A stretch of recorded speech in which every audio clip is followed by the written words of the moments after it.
Hello, everyone. This is Bob Wynn, and I'm going to be talking to you today about the thematic speaking units designed for conversation clubs. It could be used in the classroom, it could be used in teacher trainings, it could be used just with your friends and your peers. Why not? Um, so, this is a 3-day unit and it starts with an introduction, which is called the lead in. Next would be the practice or the development, and then the last stage would be the presentation or the consolidation, as it's called. I'm going to just explain this quickly and show you how to adapt this to your own context, and also just how to like pick and choose activities that you might want to do as standalones. So let's get into this. I'm going to try to just explain everything quickly and briefly and possibly help you to use this in your own classroom settings. All right. So this is a speaking club, but you can change it to be anything you want it to be. And you can change the dates, obviously. I like to kind of start off every day with a question. You can do this on Padlet if you want to add this into a Padlet. But what's your favorite cultural activity? Kind of, you know, getting their schema started, talking about background knowledge, and then getting into it. So I don't think warm ups are always about getting them all fired up. I think sometimes you use a warm up to kind of get your participants in the kind of correct frame of mind. So the warm up that I have for this one is talking about names, and this one is talking about the meaning of names, who gave them their names, why. And I think it's a really interesting question. Also, for students to get to know each other, breaks the ice. In a lot of cultures, names have meanings. So I think that's quite important to kind of start looking at, why people are named certain things. Yeah, and once they share, they can share with the group as well. So a little think, pair, share, but lots of pair work in that one. And yeah, I guess they talked about cultural activities, but now we're going to talk about culture. And I put these little post-it notes that you can replace things. This is my own Mentimeter, and this is using the word cloud function. So what do you think about when you hear the word culture? And these are some examples from my students. You can remove these. You can use these as examples. I like using this word cloud because, you start to see words that emerge that are like, more important than other words. And this is from the other class. I had a morning and an afternoon class as well. And then just kind of going over the definition, which, you can cut these things out. I think the intro is a little bit long. It could be much shorter. And then I showed some pictures of culture in my city that I live in Izmir. And go ahead, please change those, make it personalized so that people where you're teaching kind of have the sense of relating to these images. Okay, so these are some murals on the walls in it's all around Izmir actually. Taking a break, then we talk more about culture. We get into this cultural iceberg, and I do a little animation. So we talk about the surface culture, the things that we can see on the outside.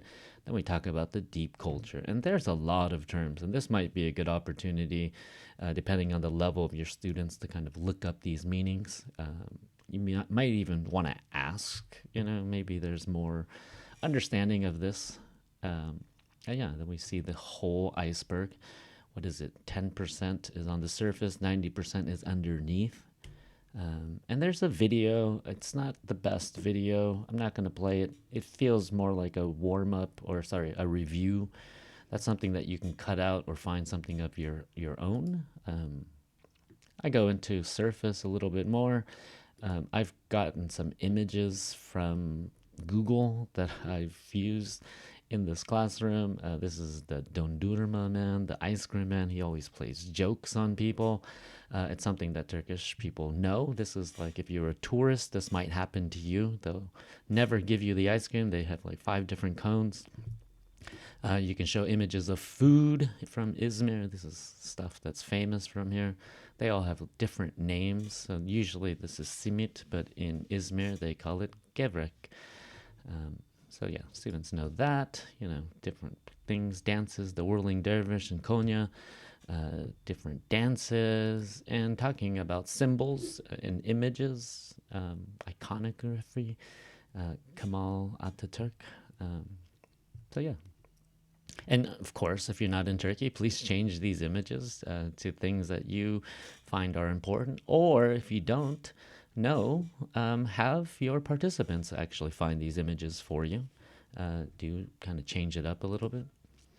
Deep culture, talking about communications, respect, beauty, all of these things that I think are much more important. That as somebody who travels, somebody who works in different countries, I think this is like when you live somewhere, you start to see these things, right? As a tourist, you only see the surface culture for the most part, unless you have like a tour guide that's explaining everything. But I think it's like the moment that you live with the host family, or the moment that you start to work with people in the context, you start to see things such as like time, which is really important, right? Talking about how strict with time people are. We'll go down talking about respect for elders. This is something that they do in Turkey. You're supposed to kiss the hand, and put it to your head. And it, I guess I joke around with this with my friends that are just slightly older. I'll do this to them and they get so offended. Comfort, hugging, distance. This is something that happens in Turkey. If you're not used to being kissed on the cheek or hugging people on both sides, just one, two, left, right, it might be uncomfortable for you. Images of religion. This is a church. These are some synagogues, mosque, things that are parts of Turkish culture. And so, yeah, this is the conclusion for day one. I think you can probably move some things around. This is like pretty actually, there's a lot that you can talk about within these. You can slow down, ask people to come up with other ones. I should add a slide that says something like that, and I probably will. But this is the intro. This is the lead-in. I included some information. This is like the slides that I use from SlidesGo. And yeah, so that's day one. Let's move on to day two. All right, so in day two, we get into talking about, actually got to change this, cultural dimensions and DAE. Nice. And I'll explain to you what DAE means in a second. All right, there we go. So you can change this information. It's day two, whatever week of the classes you're teaching. And then I asked them what do you remember about cultural iceberg model? You can kind of ask any question you want. The warm up for today is not really a warm up. It's actually the activity. I call this choose sides. I'm sure there's different names for it, but everyone stands up. And then I show on my presentation, because I use this presentation. If you don't have a projector, then you can write it on the board, or you can print these out and stick them on the board. But what happens is the students or the participants are looking at your presentation, and they'll see these questions. Do you like to be casual with older people, your teacher or your boss? Yes, casual. So every student will move to the stage left. And if they're more formal, they're going to go to the right. And I found that using emojis is like a really nice way to help your participants kind of get the meaning. Emojis, use them. If you can figure out how to do that on your Mac or your Windows computer, great. And these questions are all based on this thing. So this is kind of more of a discovery learning method. Okay, so I actually don't really go into the details of what the dimensions of the Hofstede's cultural model, which I'll explain to you in a little bit. I have students kind of do this, and then they debate. So I forgot to explain this. They're going to walk to the side of the room that they answer, and then you can have them discuss with each other. So why did you choose this? You can give them some time to talk to each other. And depending on how much time you give, you're not going to be able to finish this day. But just if it gets really fun, then just let them have a chance to talk, debate. I try to ask every student in the class about their opinion. And I think it's a great way to kind of start a debate. You can choose one of these questions as a mini debate question, depending on, I think for me, how polarizing it is. If it's like 50-50, great. That's a great mini debate. You can have those students or participants join on one side and the others on the other side. Okay. So do you like to be casual with older people, your teacher or your boss? Yes, they walk over there, they discuss with each other, and then you choose somebody. You can do it randomly. I like to just kind of make sure that I choose as many people as possible. Everyone should talk, and try to get, like, both sides to answer. The next one is, do you often ignore the advice of older people and listen to yourself and your friends about important matters? And you can change these questions. I feel like that one was a little bit long. But if you ignore or listen to advice, I did this with preparatory English students that were, studying to get into their departments, and they didn't pass the exemption exam, and they were all able to understand. And this is kind of where the kind of social constructivist, the teamwork comes in. Students explain to each other, and sometimes they changed their mind or they understood it differently, and let people move, but never let anybody stay in the middle. Okay, nobody's in the middle. All your friends are going to an event, you don't enjoy it very much or are busy, but you decide to go anyways. Are you this person? Let me fix this so it's up. There we go. You join unhappily or you stay at home. Okay. And this one I find is interesting because even in like a social cultural society such as Turkey, people will still say that they, won't go along with the crowd, but, ask them, like, really? Your friend is always taking care of you and worrying about you. Do you like it or run away? Personally, I don't like it.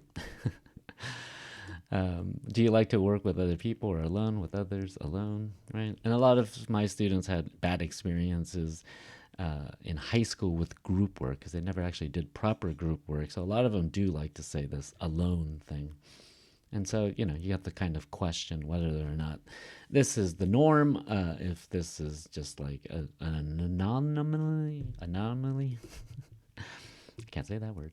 Do you think people should be strong and assertive, not passive, or be tolerant and non-aggressive? I'm going to go through these quickly. Do you like routines and usually plan your day? You want to know the future before it happens. Do you? Yeah, that's not a question. See, I'm fixing these up so that they're perfect when I give them to you. Do you wish you had a crystal ball or a time machine? And I think I got rid of this idea of the time machine because if you can go back in time, then it doesn't change anything. Sorry about that. All right. The past is more important than the future. The future is more important than the past. Which do you agree with? The past, the future? Some emojis. There's a new restaurant that blends Turkish food with Mexican and Japanese food. Do you like to try new things and enjoy them, or no way? Okay. Do you spend all your money before the end of the month and need to eat ramen noodles for dinner? And do you take a loan? You take a loan to take a vacation to a beach resort. You can pay back the loan in the future. Do you agree? Take the vacation, save first. I feel like that wasn't worded very well. Maybe ask them all as questions. I was trying to make statements as well. And there's 12 of these questions. There's 6 of these cultural models. Two of the questions relate to each of the Hofsteade cultural models, and hopefully maybe you know about this before. These questions and ideas are related to cultural values. Let's take a look. So we're talking about deep culture here, right? These are not surface level things. And you can go into this Hofstede's cultural dimensions, something that I learned about a long time ago, and I try to use it as much as I can. It's kind of like as a needs assessment when I go to a new country as well. And there's a great website that talks about this, but how can we compare differences between two cultures? This is like an older study that was done with IBM. They went to different different offices throughout the world and gave people surveys. Okay, and what they came up with were these. I think originally it was 5, and then they added indulgence, but power distance, individualism versus collectivism, masculinity versus femininity, which is not really the gender roles thing, but more about being tough and being tender. I think they should change that. Uncertainty avoidance, we'll talk about that. Long-term orientation and indulgence. Okay. And yeah, through this presentation, now I explain to them what these things mean and which questions related to these. Okay, so power distance, superiors and elders should be respected and honored. And that was this question: do you like to be casual with older people, your teachers and your boss? And do you often ignore the advice of older people and listen to yourself and your friends about important matters? Okay, so it's talking about, how much respect we give to not just older people, but people in power. So, like, I always think about the classic The Office, where Michael Scott kind of doesn't want the distance. He wants to be best friends with everybody. So think about that when you're working. Think about other countries that you've worked in as well. Individualism versus collectivism. So think and act alone or in a group. Okay. So America versus a country like Japan or Turkey. All your friends are going to an event, you don't like it very much or are busy, but you decide to go anyways. Are you this kind of person? Do you like to work with other people or alone? Okay. And yeah, if you think that there's a better question for that, well, go ahead, change those. That's the power of giving you the PowerPoints, the power of the PowerPoints. This should just be tough versus tender, or I don't know. Competitive and ambitious versus cooperative and tolerant. Okay, your friend is always taking care of you and you're worrying about you. Do you like it or run away? Do you think people should be strong and assertive, not passive, or be tolerant and non-aggressive? Okay, so you might have to explain these meanings. You can change these sentences to make them fit within your context.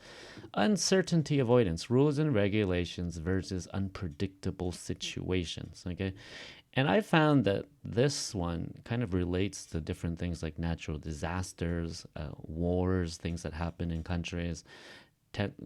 Countries like Japan that have had lots of natural disasters and war in their history have a higher rate of uncertainty avoidance. They want to avoid uncertainty as much as possible. So do you like routines and usually plan your day? You want to know the future before it happens. You like tarot, astrology, and Turkish coffee reading. So, sorry. If you're not in Turkey, then maybe you don't understand the coffee reading thing, but they turn the grounds upside down, and somebody can interpret your future or yourself based on those coffee grounds. Long-term orientation, society adapts and plans for the future or learns from the past. So are they more future goal oriented, or are they more into traditional things? Okay, sticking with traditions. The past is more important than the future. The future is more important than the past. Which do you agree with? There's a new restaurant that blends Turkish food with Mexican and Japanese food. Do you like to try new things and enjoy them? And the last one is indulgence, enjoying life versus saving. Do you spend all your money before the end of the month and need to eat ramen noodle for dinner? And do you take a loan to take a vacation to a beach resort? You can pay back pay back. Oh my God, you can pay back the loan. Thanks for sticking around while I change these things. Do you pay back the loan? The loan. There we go. Gotta save that. So thanks. Hopefully that doesn't. Okay. So yeah, let's take a look at Turkey's rating and compare with other countries too. So there's a website, there's a link down below, and I'm going to just explain this real quickly. So you can put in the country and you can put other countries to compare them with. So power distance in Turkey, 50% is like the middle, right? 100% is the top. And yeah, it's not too far. Individualism, quite low for a social-cultural society. Masculinity, right? That toughness thing. It's kind of like, it's not that high. Uncertainty avoidance is pretty high. Countries that have gone through different wars and natural disasters. Long-term orientation, are they looking towards the future, or are they kind of not stuck in the past, but more, thinking about traditions and things like that. And indulgence, so I don't know. This one was a little surprising, but it does make sense. A lot of people do save money in Turkey, but there is this Mediterranean culture of hanging out on the beach, and then kind of just indulging in the summer. I guess it doesn't cost that much. And now when we can compare it to the United States, right? So you can change this. I put this little thing. You can delete these after you've finished this. But now you can start comparing countries, right? So purple is United States. Power distance is quite low. Individualism is Turkey. Sorry, individualism from United States is the highest, I think, in all of the different contexts that are given. Masculinity, America is a little bit more about being tough, I think. Uncertainty avoidance is quite low, and probably because newer country, far less, these huge natural disasters, wars that have occurred on our soil. Long-term orientation is very low. I would say that a country that changes its traditions based on, new people coming into the country. There isn't really, there's, I don't know, debate me. Indulgence, America's a little bit higher. Okay, I think Mexico has the highest indulgence rating out of all the countries, and you can check those for yourself. I compared the United States to Japan as well. And then Japan to Turkey. So you can do all of these. You don't have to. You could just do like a 3 combination. So Japan is now blue, Turkey is purple, and the United States is green. And you can see the differences in power distance. This is kind of interesting for me with Japan. Individualism is quite low, but Turkey is lower. Masculinity in Japan. So it's not about gender. It is about gender rules. It's about who does what, and it's also about this toughness of just working through everything. There is no mental health breaks. Uncertainty avoidance of Japan is quite high. Long-term orientation. So even though there is a lot of traditions that in Japan that have survived, they are always constantly looking to innovation, kind of thinking about the Meiji restoration, those historical events, kind of the modernization of Japan. And this one, I don't know. It's a little difficult to explain sometimes. I think it's about traditions. It's about, investing in the future. But yeah. And indulgence. Japan is very low. United States is higher, and Mexico I think is like 90. If you compare countries like Russia, I think Russia has one of the highest power distances, where you just get yelled at by your boss. What am I at? 22 minutes. Okay.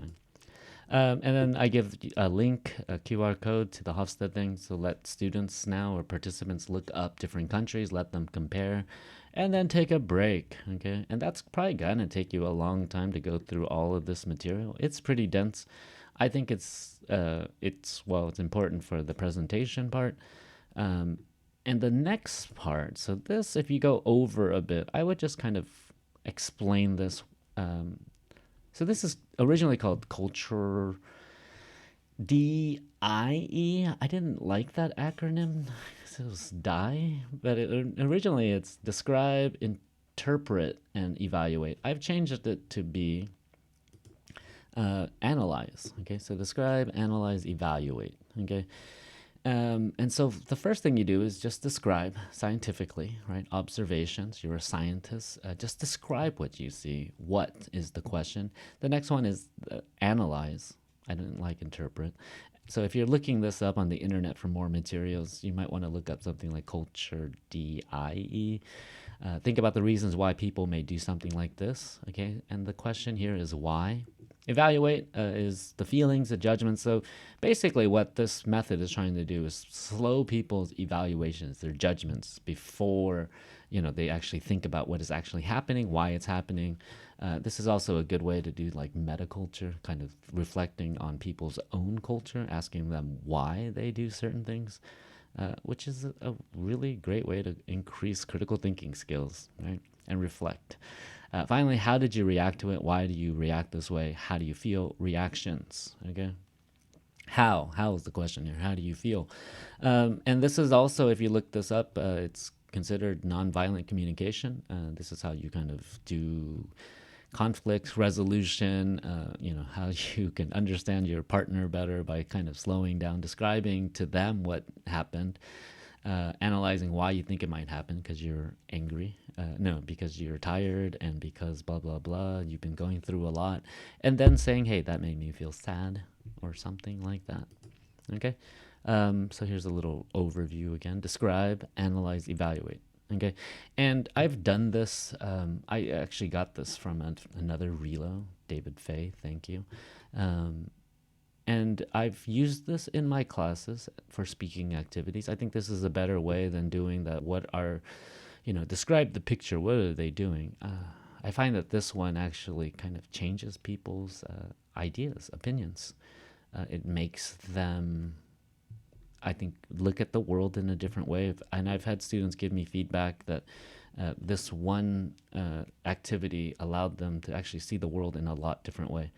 And when we're talking about, critical thinking skills, when we're talking about just not having bias, like reducing our own bias, and accepting people, talking about social emotional learning and things like that, this is a really good technique that you should use. You can use for everything, right? You can move away just from talking about culture, but having students do this, describe, analyze, evaluate.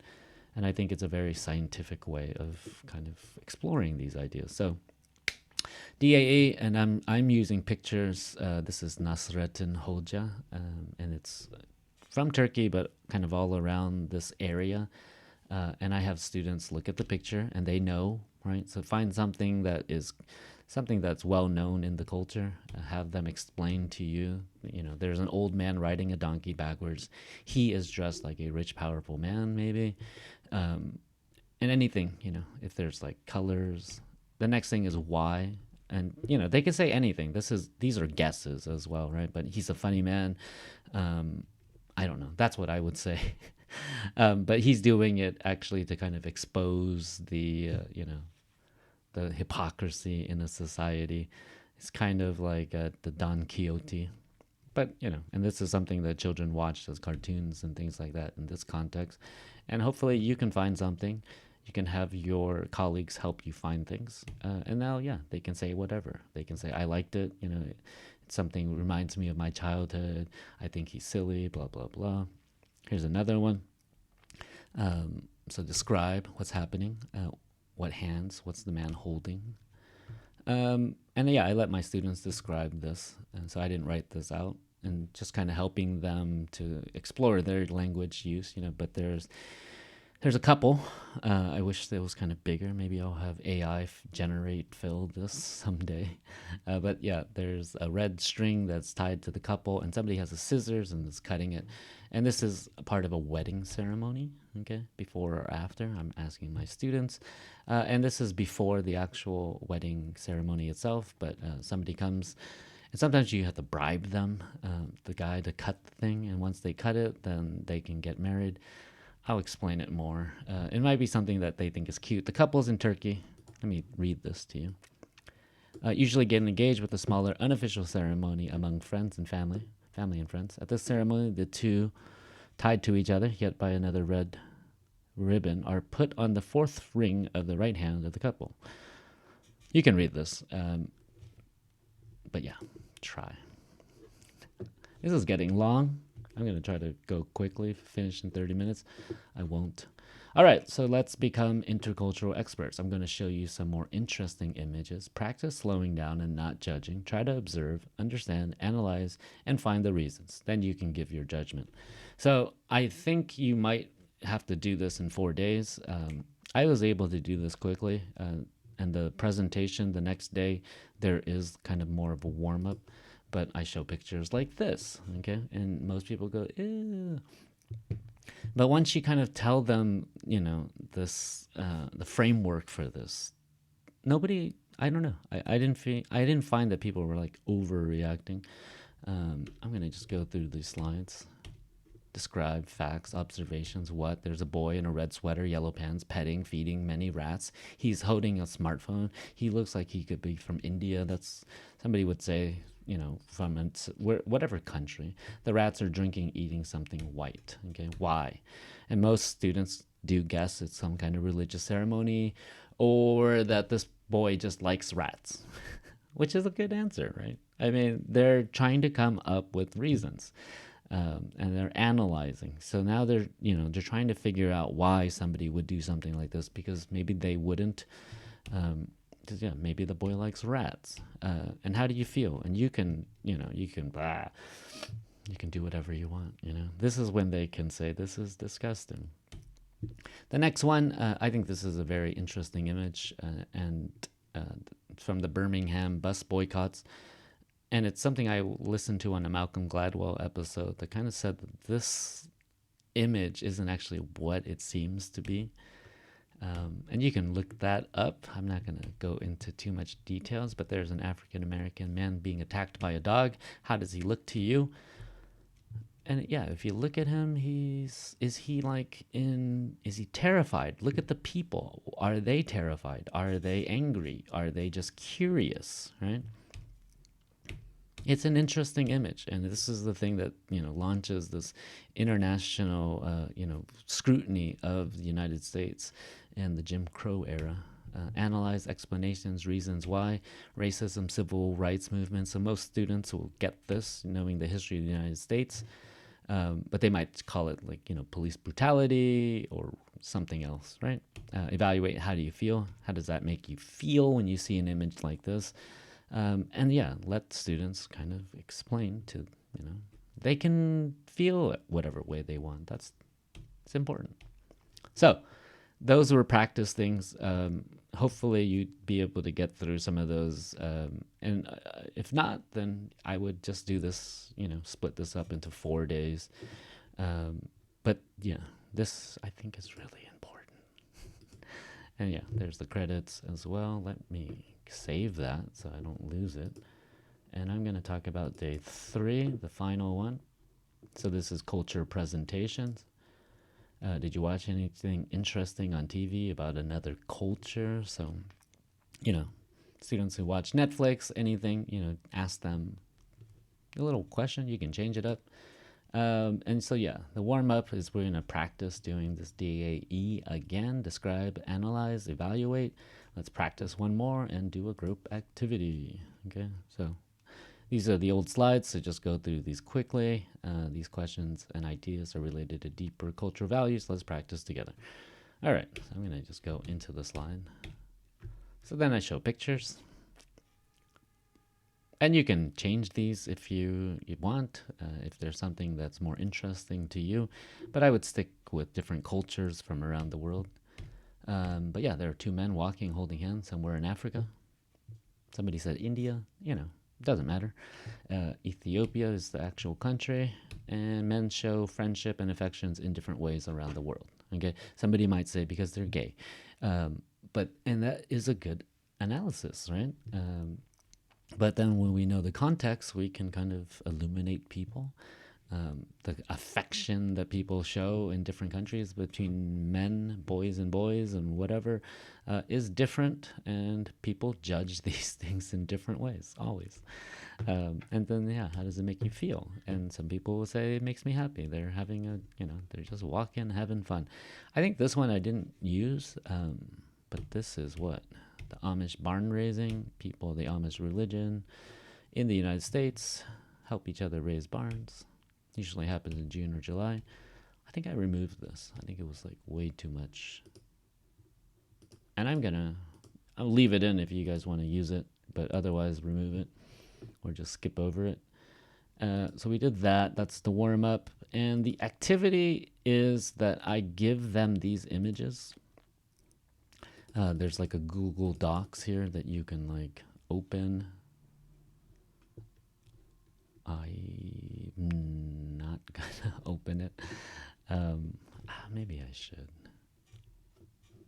Give me a second. Hold on. I'm gonna pause this. Now it's. Okay, so here is this, and if you get this link, you can just make a copy of the entire presentation. I'm not going to do that link where you have to make a copy to see it. But yeah, make your own copy. And yeah, these are the images. I'm just sharing it like that. But oops. I think the way that I did this was I created a QR code to give to each group.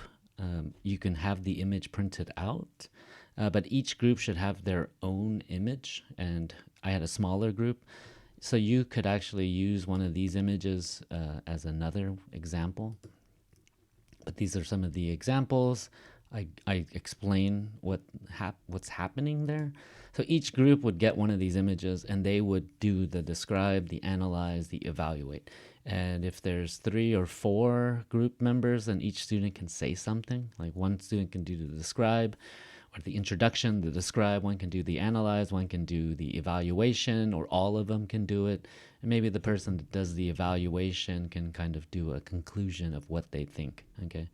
And I don't think, I don't tell them the answers, right? So they do this first. I send it to them. I gotta explain this better for you guys. I'll change that. So figure out a way to send these images to your students on their smartphones, or if you want to print them out in color, great. Oh, there's the barn raising in here as well. Okay. And if you have 5, if you have a smaller group, then remove one of these images.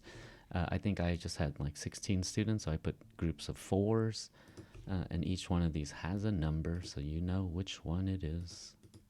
Not all of them. Oh, wait, no, 2, 1. Yeah, there it is. And this one, I think I needed to erase one of these images. So there were 2 images, and the students got a little confused. So I would erase one of these. And this one will be the one I erase. And same here, but I'll do that later. And that's their presentation. Is they're going to go up and explain the image, do the describe, the analyze, the evaluate in front of other students, and you can ask for comments and replies and things like that. So I had them. Oh, so that's a warm up. That's a beefy warm up, isn't it?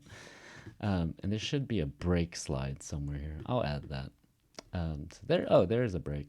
And I actually asked the students to download Google Slides on their phone, because that's the only way that you can edit Google Slides. This is getting really long, I know, but if you're still watching this, then great. Just an explanation that I wanted to do. And so now we're gonna make country culture presentation. Okay. So get into groups. They're going to use Google Slides to edit and add images to their slides about a country that they choose. Okay. This is the criteria. Choose a country with your group. Find images about surface culture, about the country, symbols, dance, fashion, etc., etc., etc. Add the Hofstede's culture dimension. So I had students go to that website, take a screenshot, and put it in. I showed them how to do it. So try that. Write a short explanation about the country. Everyone in the group will talk. Okay. So this might be 5 days. This might be your 5th day of talking about culture. But everyone in the group will talk. You will prepare the slides on your smartphone. Everybody can work at the same time. So if you've never done this before in the class, this is great. Okay. And if you're actually teaching online, this would work really well if your students participate. Yeah, so in person, it was really cool to see students like adding the slides. And when you're doing the Google slide itself, which I'm going to figure out how to find that. Nope.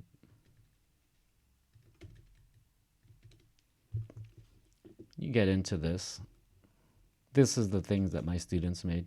What I would do is just have each group have a different page on a Google slide.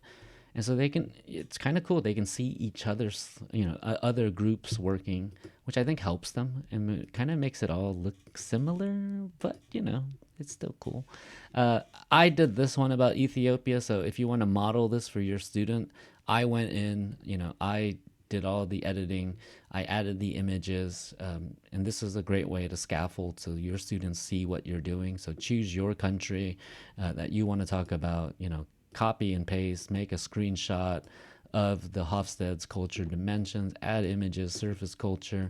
I didn't write anything, but the students did, so they explained some certain things. They didn't write it out, but they did do their presentations about this. Whoops. Where is my thing? There it is. So that's how I did it. These are different groups from different classes. And yeah, I think the afternoon class, they kind of started looking at each other, so it kind of looks similar, which I think is great. They said that it was the first time that they had used Google Slides to do something like this, and they found it was really interesting, very, very effective for them. And they got to be creative. They had teamwork. They talked about the cultural dimensions. They got to compare, do all of these things. I think is great. And so you can use this. Maybe they are working on this for a couple days or overnight, and then they do the presentation the next day in class. All right. So yeah, you can edit any of these slides. The conclusion right over here. You can change this, of course. We did public speaking and storytelling afterwards. And yeah, that is the end of the thematic units about culture. This is a 3-day unit. There's a lot of information packed in. I tend to go pretty quickly. But if that's not your style, if there's something you want to take out, great. I think if you want to make it into 5 days, also wonderful. But yeah, thank you for watching. I hope that you use these resources. Let me know how you use them. Let me know how you adapt them. If I would love to see your version of these slides.